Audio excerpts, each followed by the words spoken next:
حامدا ومصليا ان الله وملائكته يصلون على النبي یا ایھا الذین آمنوا صلوا علیہ وسلموا تسلیما. آواز بلند پڑھیے. الصلاۃ والسلام علیک یا سیدی یا رسول اللہ وعلی آلک واصحابک یا سیدی یا خاتم الانبیاء والمرسلین.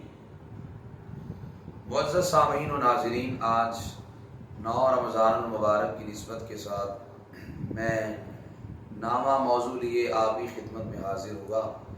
آج کی گفتگو کا موضوع ہے مفسد نماز و مکروہات نماز. آج کا جو موضوع ہے وہ اپنی اہمیت کے لحاظ سے ایک منفرد موضوع ہے. آپ نے ان چیزوں کو اپنے ذہنوں میں محفوظ بھی کرنا ہے اور اپنے پاس ان کو لکھ بھی لینا ہے تاکہ یہ چیزیں ہمیشہ کے لیے آپ علم کا حصہ بن جائیں. اللہ تعالیٰ نے سورہ البقرہ کے اندر ارشاد فرمایا حافظوا علی الصلوات والصلاۃ الوسطی وقوموا للہ قانتین. اللہ فرماتا لوگوں تم تمام نمازوں کی حفاظت کرو، بالخصوص درمیانی نماز کی حفاظت کرو اور اللہ کے حضور ادب کے ساتھ کھڑے ہو جاؤ. اب نماز کے کن کن چیزوں سے نماز ٹوٹ جاتی ہے، کون کون سی چیزیں مفسد صلاۃ ہیں؟ ان میں سے یہ ہے کہ نماز کے اندر اگر کوئی بندہ کلام کرتا ہے، گفتگو کرتا ہے، چاہے عمدن ہو چاہے قصدن ہو، یعنی بھول کے کرے یا جان بوجھ کے کرے، نماز کے اندر گفتگو کرنے سے نماز فاسد ہو جاتی ہے.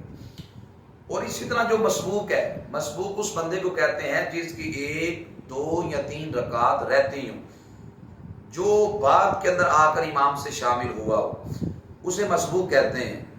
مسبوق نے چونکہ امام کے سلام پھیرنے کے بعد اپنی بقیہ رکعات ادا کرنی ہے.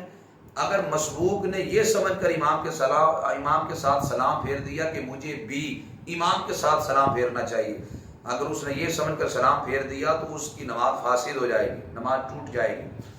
اور یوں ہی اگر مقتدی نے یا منفرد نے، وہ منفرد تو اکیلا نماز پڑھ رہا ہے، اگر منفرد بندہ نماز پڑھ رہا ہے اور اس نے 4 رکعات ادا کرنی تھی اور بھول کر 2 پہ سلام پھیر دیا، اور اگر اس نے 2 پر سلام پھیر دیا تو فقہا فرماتے ہیں اگر اس نے کوئی کام منافی نماز نہیں کیا، یعنی ایسا کام نہیں کیا جو نماز کے منافی ہے، مثال اپنا سینہ قبلہ سے نہیں پھیرا یا کسی سے گفتگو نہیں کی، کلام نہیں کیا، فوراً وہ بندہ کھڑا ہو جائے، 2 رکعتیں جو رہ گئی ہیں ان رکعات کو ادا کرے، آخر پہ سجدہ سہو کرے، اس بندے کی نماز ہو جائے گی.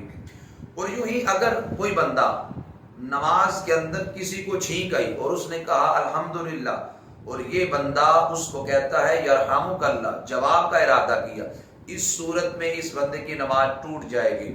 اور اگر اس بندے کو خود چھینک آتی ہے اور یہ بندہ نماز میں کہتا ہے الحمدللہ، اس صورت میں اس کی نماز نہیں ٹوٹے گی.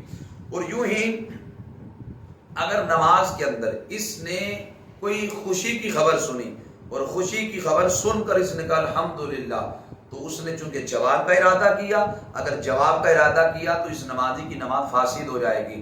اور اگر اس نے جواب کا ارادہ نہیں کیا بلکہ الحمدللہ اس نیت سے کہا کہ وہ سامنے والے کو بتانا چاہتا ہے کہ میں نماز کے اندر ہوں، یوں جب جواب کا ارادہ نہیں کیا تو اس کی نماز فاسد نہیں ہوگی.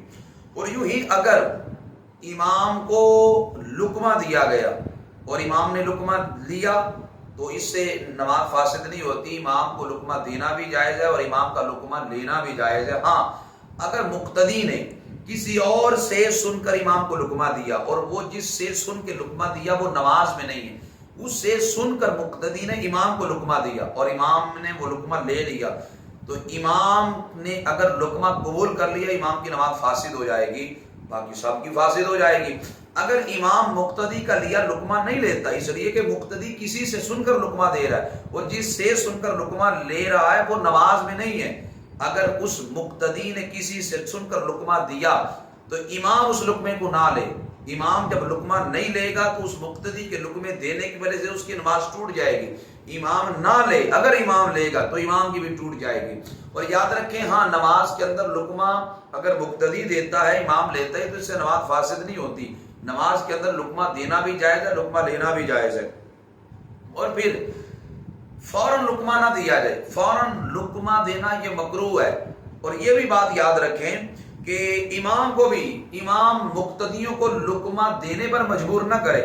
دیکھیے اگر امام قرات کر رہا تھا، قرات کرتے بھول گیا، سورت بھول گیا، امام دوسری صورت کی جانب منتقل ہو جائے، مقتدیوں کو لقمہ دینے کی جانب مجبور نہ کرے۔ ہاں اگر بقدر ضرورت، یعنی نماز کے اندر جتنی قرات کی ضرورت تھی اتنی قرات وہ کر چکا ہے، تو اب وہ رکوع میں چلا جائے، کیا ضرورت ہے آگے بڑھنے کی؟ تو اس وجہ سے بلا وجہ مقتدیوں کو لقمہ دینے پر مجبور نہ کرے۔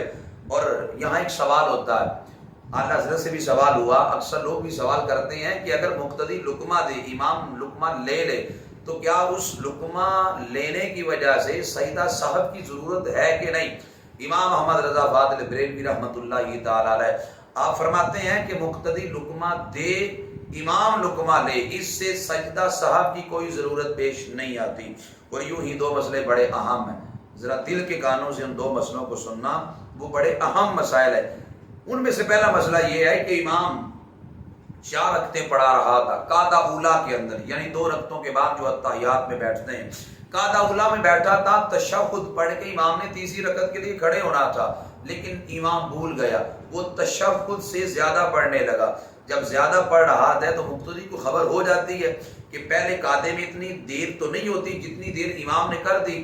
اب امام کو مقتدی لقمہ نہ دے، اگر مقتدی نے امام کو لقمہ دے دیا مقتدی کی نماز ٹوٹ جائے گی، اگر امام نے مقتدی کا لقمہ لے لیا اور کھڑا ہو گیا امام کی بھی ٹوٹ جائے گی۔ اللہ اکبر۔ اور یہ صورتحال ہمارے معاشرے میں بڑی کثرت کے ساتھ پائی جاتی ہے۔ اب اس کا حل کیا ہے؟ اس کا حل امام احمد رضا فاضل بریلوی رحمۃ اللہ تعالی علیہ نے فتاوی رضویہ شریف کے اندر لکھا، فتاوی رضویہ شریف کی جلد نمبر 8 صفحہ 212 میں یہ مسئلہ موجود ہے۔ امام احمد رضا فرماتے ہیں علیہ رحمہ کہ مقتدی انتظار کرے کہ امام کو خود یاد آ جائے تو وہ کھڑا ہو جائے، اور کھڑا ہو کر وہ تاخیر کی وجہ سے سجدہ صاحب کر لے۔ لیکن اگر امام کو خود یاد نہیں آتا، یہاں تک کہ امام سلام پھیرنے لگا ہے، جب دائیں جانب سلام پھیرنے ہی لگے گا تو لقمے کا محل پایا گیا۔ مقتدی لقمہ دے، امام لقمہ لے کھڑے ہو جائے، آخر میں سجدہ صاحب کرے، نماز ہو جائے گی۔ اور اگر پہلے مقتدی لقمہ دیتا ہے، امام لیتا ہے، تو امام کی حفاظت ہو جائے گی۔ اگر قاعدہ اولا کے اندر تشہد سے زیادہ امام پڑھ رہا ہے، مقتدی لقمہ دیتا ہے، تو امام مقتدی کو لقمہ نہ لے، کچھ دیر کے بعد خود کھڑا ہو جائے۔ اگر لقمہ لے کر امام کھڑا ہو جاتا ہے تو امام کی نماز فاسد ہو جائے گی۔ وجہ کیا ہے؟ علت یہ ہے کہ اگر امام لقمہ لے کر کھڑا ہو جاتا ہے تو یہ تلقین اور تلقن ہے۔ تلقین تلقن کہتے ہیں سیکھنا سکھانا، یہ تلقین اور تلقن غیر محل میں پایا گیا، اس وجہ سے نماز فاسد ہو گئی۔ اور اگر سلام پھیرنے لگا تھا امام، اب مقتدی لقمہ دے، چونکہ اب لقمے کا محل ہے، مقتدی کا لقمہ دینا جائز، امام کا لقمہ لینا جائز، کھڑا ہو جائے اور آخر پہ سجدہ صاحب کرے، نماز ہو جائے گی۔ اور یوں ہی ایک اور بڑا اہم مسئلہ ہے، امام نے قاعدہ اولا میں بیٹھنا تھا اتحیات کے لیے، لیکن 2 رکعتوں کے بعد قاعدہ اولا میں نہیں بیٹھا، بھول کے کھڑا ہو گیا۔ اب اگر تو کھڑا ہو رہا تھا، درمیان میں تو اسے لقمہ دے دے، وہ بیٹھ جائے۔ اگر امام بالکل سیدھا کھڑا ہو گیا، اب لقمہ نہیں دینا۔ اگر امام 2 رکعتوں کے بعد اتحیات بیٹھنا تھا، وہ بھول کے کھڑا ہو گیا، اور اگر بالکل سیدھا کھڑا ہو گیا، بالکل سیدھی اس کی کمر ہو گئی، اب اگر مقتدی لقمہ دیتا ہے، اس کے لقمہ دینے کے ساتھ ہی مقتدی کی نماز ٹوٹ گئی، امام اس کا لقمہ لے کر بیٹھے گا تو امام کی بھی ٹوٹ گئی، اس وجہ سے کہ اب وہ تیسری رکعت کے لیے کھڑا ہو چکا ہے۔ اب بیٹھے نہ بلکہ تیسری رکعت پڑھے، چوتھی رکعت پڑھے، آخر پہ سجدہ صاحب کرے تو اس کی نماز ہو جائے گی۔ اس مسئلے کو امام احمد رضا فاضل بریلوی رحمۃ اللہ تعالی علیہ نے فتاوی رضویہ کی جلد نمبر 8 صفحہ 214 پہ نقل کیا، جب امام سیدھا کھڑا ہو جائے تو اس وقت مقتدی لقمہ نہ دے قاعدہ اولا میں بیٹھنے کے لیے، بلکہ وہ تیسری رکعت پڑھے، پھر چوتھی رکعت پڑھے، آخر پہ سجدہ صاحب کرے تو یوں نماز ہو جائے گی۔ اور یوں ہی یہ جو تکبیرات انتقال ہیں، تکبیرات انتقال کہتے ہیں کہ رکوع میں جانے کی تکبیر، رکوع سے اٹھنے کی تکبیر، سجدے جانے کی تکبیر، یہ تکبیرات انتقال ہے۔ انتقال کا مطلب ایک رکن سے دوسرے رکن کی جانب منتقل ہونا، اسے کہتے ہیں انتقال۔ تو جو تکبیرات انتقال ہے، اس میں لفظ اللہ اکبر کہا جاتا ہے۔ اس میں آپ نے یہ بات اچھی طرح یاد رکھنی ہے، لفظ اللہ اکبر جب آپ نے کہنا ہے تو لفظ اللہ اکبر میں لفظ اللہ کا جو الف ہے اس کو لمبا نہیں کرنا، یعنی یوں نہیں کہنا ہے اللہ اکبر، آپ اگر کریں گے تو اس سے نماز ٹوٹ جائے گی۔ اور یوں ہی اکبر کے الف کو بھی لمبا نہیں کرنا، یعنی اکبر یوں بھی نہیں کرنا۔ اور تیسری بات اس میں یہ ہے کہ اکبر میں با کے بعد آپ نے الف زائد نہیں کرنا، یعنی اکبار۔ اگر آپ نے یہ تینوں صورتوں میں الفاظ کو لمبا کیا تو نماز اس صورت میں بھی فاسد ہو جائے گی، نماز ٹوٹ جائے گی۔ اکثر ہمارے سادے لوگ وہ کہتے ہیں کہ کوئی بندہ نماز پڑھ رہا ہو، اگر آگے سے کوئی عورت گزر جائے یا کوئی جانور گزر جائے تو نماز اس بندے کی ٹوٹ جاتی ہے۔ ایسی کوئی بات نہیں ہے، نمازی کے سامنے سے بلکہ موضع سجود سے یعنی سجدہ کی جگہ سے بھی اگر کوئی بندہ گزر جاتا ہے یا عورت گزر جاتی ہے یا خدا نہ خواستہ کوئی جانور گزر جاتا ہے تو اس نمازی کی نماز میں کوئی خلل پیدا نہیں ہوگا، یعنی اس کی نماز نہیں ٹوٹے گی، نماز فاسد نہیں ہوگی۔ ہاں، جو گزرنے والا سامنے سے بندہ ہے اسے سوچنا چاہیے کہ میں نمازی کے آگے سے گزر رہا ہوں۔ نبی علیہ السلام فرماتے ہیں اگر نمازی کے سامنے سے گزرنے والا جان لے کہ گزرنے کا گناہ کتنا ہے تو راوی کہتے ہیں حضور نے فرمایا گویا وہ 40 سال تک کھڑا ہونا منظور کر لے، نمازی کے آگے سے نہ گزرے، اس قدر نمازی کے آگے سے گزرنے کا گناہ ہے۔ اگر نمازی کے آگے سے گزرنے کی ضرورت ہو تو سترہ اس کے آگے رکھ لے۔ سترہ کا مطلب یہ ہے کہ آپ کو ایسی چیز رکھ لیں جو ایک ہاتھ لمبی ہو اور ایک انگلی کی مقدار موٹی ہو، آپ اس کے سامنے رکھ لیں، مثال کرسی رکھ لیں یا گھروں کے اندر پیڑیاں ہوتی ہیں وہ پیڑی رکھ لیں یا کوئی اور چیز آڑ اس کے سامنے رکھ کر گزرنا چاہیں تو آپ گزر سکتے ہیں۔ اب ہے جی مکروہات نماز، یعنی کن کن چیزوں سے نماز مکروہ ہو جاتی ہے۔ ابو داؤد شریف کے اندر نبی علیہ السلام کا ارشاد گرامی موجود ہے۔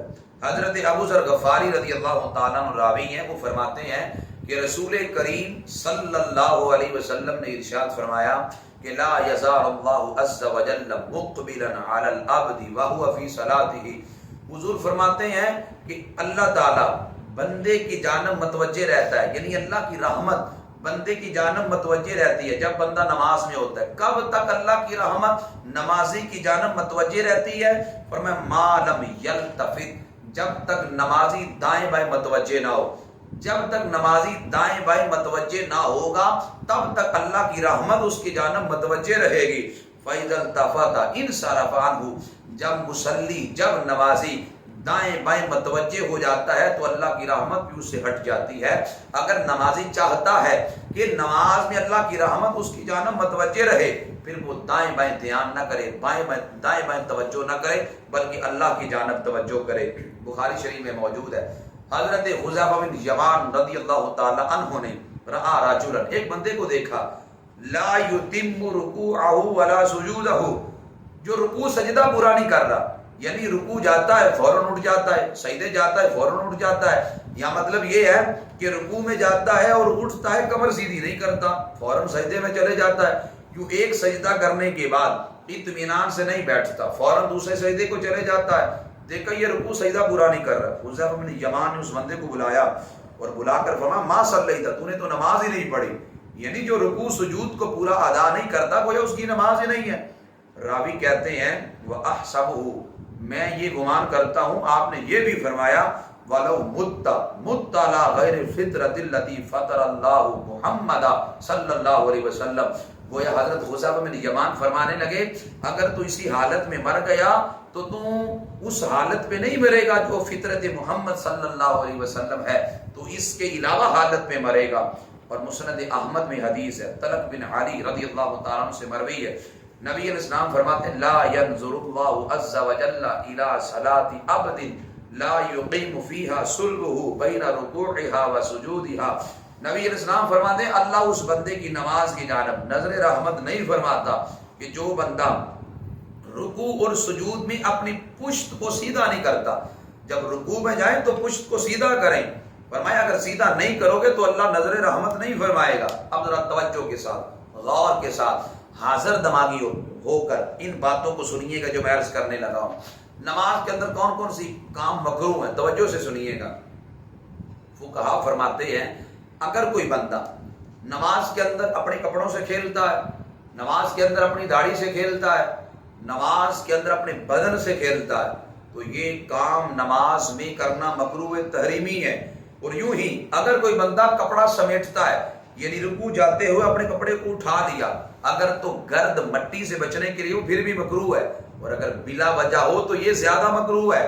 ہم نے دیکھا ہے لوگوں کو جب سجدہ کی جانب جاتے ہیں تو اپنی شلوار کو اوپر اٹھا لیتے ہیں، یاد رکھیں یہ کام مکروہ تحریمی ہے۔ ہمارے فقہا نے تصریح کی جب آپ سجدے کی جانب جاتے ہیں تو آپ نے شلوار کو اوپر نہیں اٹھانا، اور میں نے دیکھا ہے ہماری مساجد کے اندر لوگ 90% یہ کام کرتے ہیں، جب سجدے کو جانے لگتے ہیں تو شلوار کو یوں اوپر اٹھا لیتے ہیں۔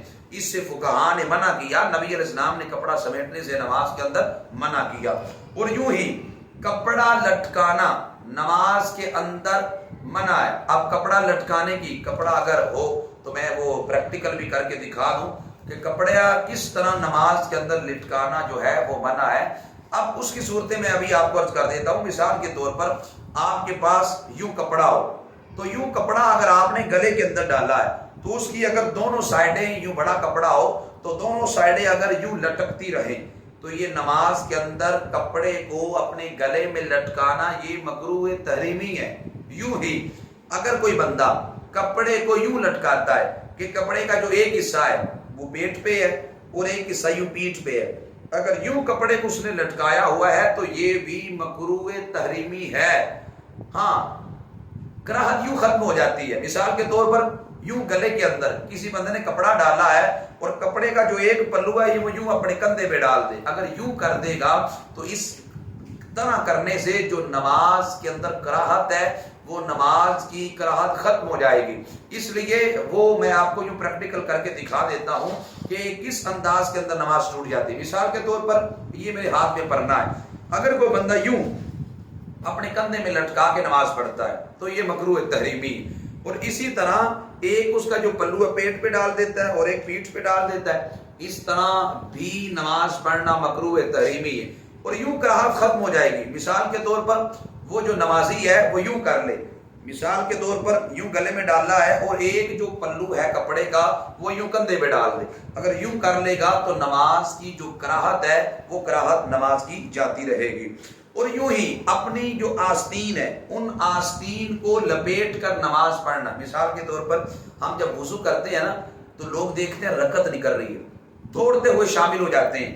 یہ جو آستین ہوتی ہے یہ یوں فولڈ کی ہوتی ہے، انہوں نے اوپر کی ہوتی ہے وضو کے لیے، دوڑتے آتے ہیں اور آ کر نماز میں شامل ہو جاتے ہیں۔ اور یوں آستین کو فولڈ کر کے رکھنا یہ مکروہ تحریمی ہے، چاہے نماز میں اس کو فولڈ کریں چاہے نماز سے پہلے اس کو فولڈ کریں، یہ مکروہ تحریمی ہے۔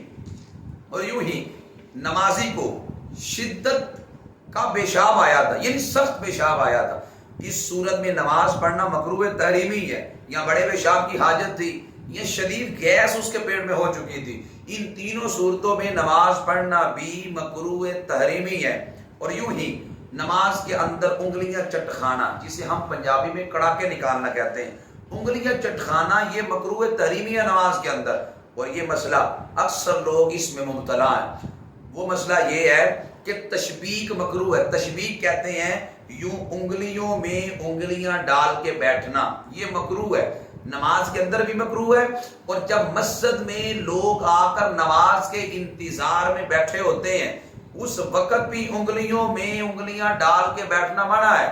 میں مساجد سے گزارش کروں گا کہ اپنی مساجد کے اندر لوگوں کو یہ مسائل بتائیں تاکہ لوگوں کو پتہ چلے، بیچاروں کو علم ہی نہیں ہے کہ جس کی وجہ سے وہ ایسے کام کر گزرتے ہیں جو مکروہ ہوتے ہیں یا مکروہ تحریمی ہوتے ہیں یا حرام ہوتے ہیں، جہالت کی وجہ سے، عدم علم کی وجہ سے۔ علم ہوگا تو پھر بچیں گے۔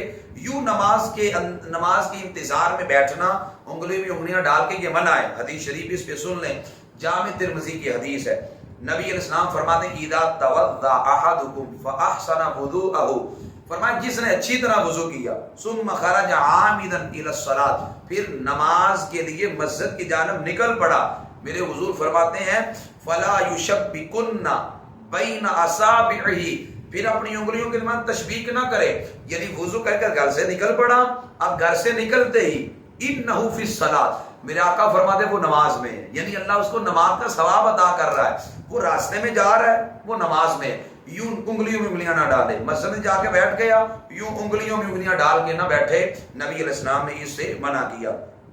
اور یوں ہی نماز کے اندر کمر پہ ہاتھ رکھنا بھی مکروہ تحریمی ہے، اور فقہاء فرماتے ہیں نماز کے علاوہ بھی اپنے ہاتھوں کو پیچھے باندھنا یہ مکروہ ہے، اچھا عمل نہیں، یعنی نماز کے علاوہ بھی ہاتھوں کو پیچھے نہیں باندھنا چاہیے۔ اور یوں ہی کسی شخص کے منہ کے سامنے نماز پڑھنا مکروہ تحریمی ہے۔ غور کریے گا، مثال کے طور پر سامنے ایک آپ کے بندہ بیٹھا ہے اور وہ آپ کی جانب منہ کر کے بیٹھا ہے، اور آپ جان بوجھ کے اس کے منہ کی جانب کر کے نماز پڑھنا شروع کر دیتے ہیں تو یہ مکروہ تحریمی ہے، گناہ آپ پہ، کیونکہ وہ تو پہلے بیٹھا ہوا تھا، آپ نے جان بوجھ کر اس کی منہ کی جانب نماز پڑھنا شروع کر دی۔ اور دوسری صورت یہ ہے کہ آپ پہلے نماز پڑھ رہے تھے اور ایک بندہ سامنے بیٹھا تھا، اس کو پتا ہے کہ میرے پیچھے ایک بندہ نماز پڑھ رہا ہے اور وہ آپ کی جانب وہ کر کے بیٹھ جاتا ہے، اس صورت میں کراہت آپ پہ نہیں ہے، کراہت اس پہ ہے، اور ایسا کرنا بھی مکروہ تحریمی ہے۔ اور احتجار بھی مکروہ تحریمی ہے۔ احتجار کہتے ہیں کہ پگڑی باندھنا اور اندر سے جو جگہ ہے وہ خالی رہ جائے۔ ہمارے جو دیہاتوں کے اندر اور اکثر جگہوں پہ بزرگ حضرات جب پگڑی باندھتے ہیں، دستار اور امامہ باندھتے ہیں، تو اندر سے خالی رہ جاتی ہے۔ اگر اندر سے خالی رہ جائے، اندر سے بال نظر آئیں یا ٹنڈ وغیرہ نظر آئے، تو یہ بھی مکروہ تحریمی ہے، یہ احتجار ہے، اس سے بچنا بھی ضروری ہے۔ اور نماز کے علاوہ بھی اس طرح امامہ باندھنا مکروہ ہے کہ یوں آپ نے سائڈوں پہ امامہ باندھا ہو اور اندر سے خلا رہ جائے، نماز کے علاوہ بھی اس طرح امامہ باندھنا مکروہ ہے۔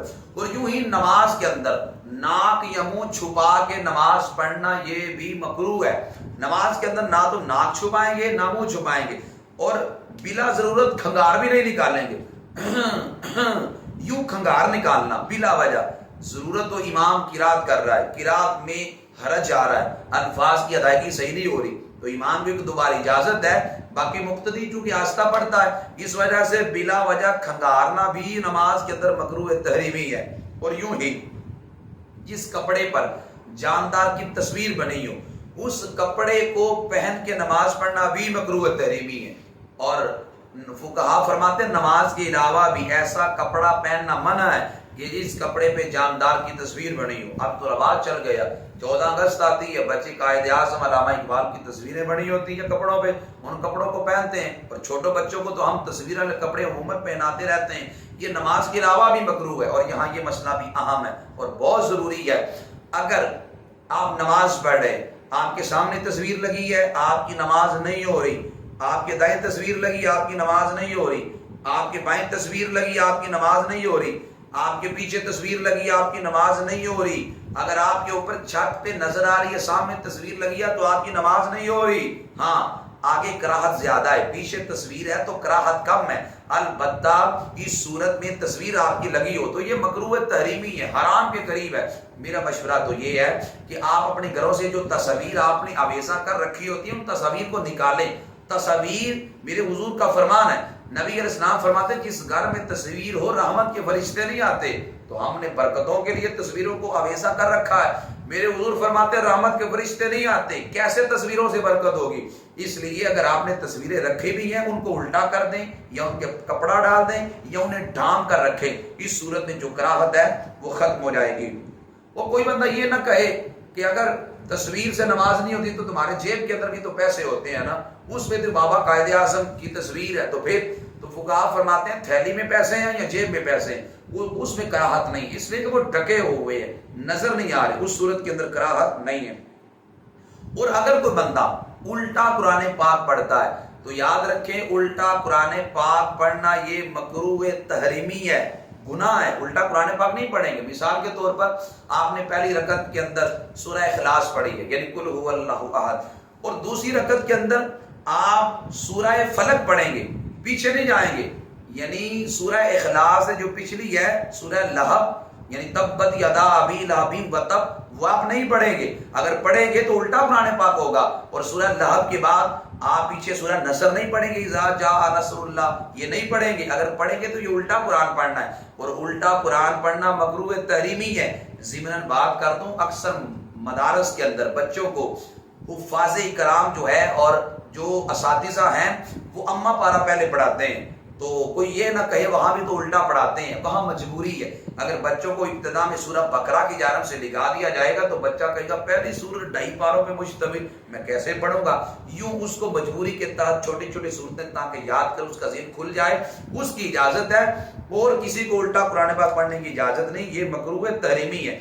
اور یوں ہی رکوع اور سجود کے اندر اپنی پیٹھ کو سیدھا نہ کرنا بھی مکروہ تحریمی ہے۔ یہ بات غور سے سنیں کہ جب آپ رکوع کے اندر ہوتے ہیں تو آپ نے اپنے سر کو نہ تو پشت سے نیچے کرنا ہے نہ اوپر کرنا ہے، یوں برابر کر کے رکھنا ہے، برابر نہیں کریں گے تو اس کے اندر بھی کراہت موجود ہے۔ اور قبر کے سامنے نماز پڑھنا یہ بھی مکروہ تحریمی ہے۔ یاد رکھیں اگر کوئی جاہل بندہ قبر کو سجدہ کرتا ہے مت کو اسے عقیدہ اہل سنت کہے، وہ عقیدہ اہل سنت نہیں ہے، وہ جاہل کی جہالت ہے، اس کو اہل سنت میں نہ تھوپا جائے۔ ہمارا عقیدہ اہل سنت یہ ہے کہ قبر کی جانب منہ کر کے نماز بھی نہ پڑھی جائے۔ ہاں قبر کے اور نمازی کے درمیان اگر دیوار ہے یا کوئی اور آڑ ہے پھر وہ نماز پڑھتا ہے تو حرج نہیں ہے، ورنہ قبر سے اور مزار سے دائیں بائیں ہو کے نماز پڑھتا ہے تو یہ بالکل جائز ہے، جائز نہیں بلکہ باعث برکت ہے کہ اس مزار پہ اللہ کی رحمتیں برسے گی، قریب جو نمازی نماز پڑھے گا اللہ اس پر بھی اپنا کرم فرما دے گا۔ باقی قبر کی جانب منہ کر کے نماز پڑھنا مکروہ تحریمی ہے، اندر کو ستھرا رکھ لیں یا دیوار ہے تو پھر حرج نہیں ہے، یا دائیں بائیں ہو کے آپ پڑھ لیں۔ اور یوں ہی ہم نے دیکھا ہے لوگ کام کر رہے ہوتے ہیں، آسان ہوتی ہے تو انہیں کپڑوں سے نماز پڑھنے کے لیے آ جاتے ہیں۔ بھائی جب آپ کے ساتھ اور کپڑے موجود ہیں تو آپ اور کپڑے پہن کے کیوں نہیں نماز پڑھنے آتے؟ تھوڑی سی مشقت، تھوڑی سی محنت کرنی پڑے گی۔ اگر آپ کام کاج والے کپڑوں کے اندر ہی آ کر نماز پڑھتے ہیں تو یہ مکروہ تنزیہی ہے۔ مکروہ تنزیہی کا مطلب اچھا عمل نہیں ہے، اگر آپ نے نماز پڑھ لی تو آپ کی نماز ہو گئی۔ اگر کسی بندے کے پاس کام کاج والے ہی کپڑے ہیں، دوسرے کپڑے نہیں ہیں، تو اس صورت میں پھر کراہت بالکل بھی نہیں ہے۔ اور اگر کوئی بندہ سستی کی وجہ سے یا گرمی کی وجہ سے ٹوپی کے بغیر نماز پڑھتا ہے تو یہ مکروہ تنزیہی ہے، اچھا عمل نہیں ہے۔ اور اگر معاذ اللہ تحقیر کی وجہ سے ٹوپی ڈالتے ہی نہیں ہے، معاذ اللہ ثم معاذ اللہ، اگر وہ یوں کہے کہ نماز کون سا کوئی اتنا اہم کام ہے کہ میں اس کے لیے ٹوپی پہنوں، معاذ اللہ، اگر وہ یوں کہتا ہے پھر تو یہ کلمہ کفر ہے۔ اور اگر وہ سستی کی وجہ سے نہیں پہنتا تو یہ مکروہ تنزیہی ہے۔ اور یوں ہی سجدے کو جاتے ہوئے گھٹنے سے پہلے ہاتھ رکھنا اور اٹھتے وقت ہاتھ سے پہلے گھٹنے اٹھا لینا بلا وجہ، یہ بھی مکروہ ہے۔ جب آپ سجدے کو جاتے ہیں تو آپ پہلے گھٹنے رکھیں پھر ہاتھ رکھیں، اگر آپ پہلے ہاتھ رکھتے ہیں گھٹنے بعد میں رکھتے ہیں تو یہ کام کرنا بھی مکروہ ہے۔ اور یوں ہی نماز کے اندر کچھ لوگ یوں جھوم رہے ہوتے ہیں، یوں شاید وہ یہ ثابت کرتے ہیں کہ ہم بڑی محبت کے ساتھ اور بڑے خشوع کے ساتھ نماز ادا کر رہے ہیں۔ یاد رکھیں یوں نماز کے اندر جھومنا یہ بھی مکروہ ہے، نماز کے اندر جھومیں گے نہیں۔ ہاں اس کے اندر فقہاء نے یہ قاعدہ دیا ہے کہ اگر ایک بندہ دائیں ٹانگ پہ زور دے کے کھڑا ہے، وہ تھک جاتی ہے تو بائیں پہ زور دے لے، پھر بائیں تھک جاتی ہے تو پھر دائیں پہ دے لے، دائیں تھک جاتی ہے پھر کچھ دیر کے بعد بائیں پہ زور دے لے، اسے کہتے ہیں تراوح، یہ جائز ہے۔ لیکن یہ جائز نہیں ہے، فقہاء فرماتے ہیں کہ یوں وہ پوری نماز کے اندر دائیں بائیں جھومتا رہے، اس کو بھی مکروہ قرار دیا۔ ایک بہت کثرت کے ساتھ لوگ سوال کرتے ہیں کہ نماز آنکھیں بند کر کے پڑھنا کیسا ہے؟ یاد رکھیں اگر تو وہ سمجھتا ہے کہ میں آنکھیں بند کر کے نماز پڑھوں گا تو خشوع خضوع بڑھ جائے گا تو پھر اس کے لیے آنکھیں بند کر کے ہی نماز پڑھنا بہتر ہے۔ اور اگر وہ سمجھتا ہے کہ آنکھیں کھول کے بھی نماز پڑھوں گا تو خشوع خضوع مل جائے گا، اس صورت کے اندر آنکھیں بند کر کے نماز پڑھنا مکروہ ہے، اس میں کراہت بھی آ جائے گی۔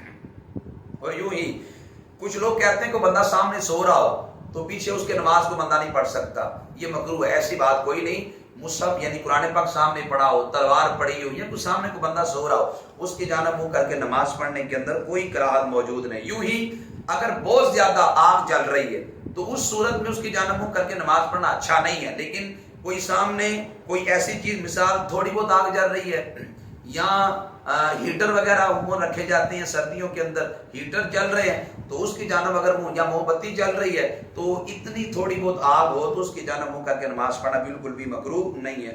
اور یوں ہی نماز کے لیے دوڑنا یہ مکروہ ہے، یعنی رکعت کو حاصل کرنے کے لیے آپ نہیں دوڑ سکتے۔ ہاں اگر جماعت ہی بالکل نکل رہی ہے اور دوڑ کر آپ شامل ہونا چاہتے ہیں تو اس صورت میں ملا علی قاری نے لکھا ہے، علماء نے اجازت دی ہے۔ اور آخری مسئلہ، وہ اہم مسئلہ یہ ہے کہ آپ نماز پڑھنے کے لیے آئے اور آپ کی شلوار بڑی تھی اور وہ ٹخنوں سے نیچے ہے، اور اب کیا آپ شلوار کو فولڈ کریں گے یا پھر ٹخنوں سے نیچے رہنے دیں گے؟ دو ہی صورتیں ہیں، شلوار بڑی ہے ٹخنوں سے نیچے، یا تو آپ فولڈ کریں گے یا پھر آپ ٹخنوں سے نیچے رہنے دیں گے۔ اور لوگ کہتے ہیں ٹخنوں سے نیچے رکھنے کے بارے میں بھی ممانعت ہے، نبی علیہ السلام نے منع فرمایا کہ شلوار کو ٹخنوں سے نیچے نہ رکھو، اور فولڈ کرنا بھی منع ہے، تو ہم کیا کریں گے؟ یاد رکھیں کپڑے کو آپ فولڈ نہیں کریں گے اور آپ تکبر کی نیت کیے بغیر اس کپڑے کو ٹخنوں سے نیچے چھوڑ دیں گے۔ تمام طرف فقہاء، فتاوی عالمگیری ہے، در مختار ہے، رد المختار ہے، بہار شریعت ہے، تمام فقہاء نے لکھا ہے کہ آپ بغیر تکبر کی نیت کیے شلوار کو ٹخنوں سے نیچے چھوڑ دیں، اس لیے کہ اگر آپ تکبر کی نیت سے شلوار ٹخنوں سے نیچے رکھیں گے تو پھر مکروہ تحریمی ہے، اگر تکبر کی نیت نہیں ہے پھر شلوار کو ٹخنوں سے نیچے رکھیں گے تو یہ صرف و صرف مکروہ تنزیہی ہے، اور کپڑے کو فولڈ کرنا بہر صورت مکروہ تحریمی ہے۔ خاتم المحققین امام ابن عابدین شامی نے فتاوی شامی میں لکھا ہے کہ کپڑے کو فولڈ کرنا بہر صورت مکروہ تحریمی ہے، اس لیے مکروہ تحریمی سے بچے، مکروہ تنزیہی ہو جائے تو اتنا بڑا حرج نہیں ہے۔ اس کا حل یہی ہے کہ آپ جب شلواریں سلواتے ہیں تو آپ بڑی شلوار نہ سلائیں کہ آپ کو فولڈ کرنی پڑے، شلوار اتنی ہی سلائیں کہ بغیر فولڈ کیے وہ ٹخنوں سے خود بخود اوپر رہے، اور جو پینٹ شرٹ پہنتے ہیں پینٹوں کو فولڈ کر لیتے ہیں نیچے سے، ان کے بھی حکم شرع یہ ہے کہ پینٹ کو فولڈ نہ کریں، اگر آپ نے فولڈ کر کے نماز پڑھی تو یہ مکروہ تحریمی ہے۔ یہ بڑا اہم مسئلہ ہے، اس کو ذہن میں محفوظ کیجئے گا۔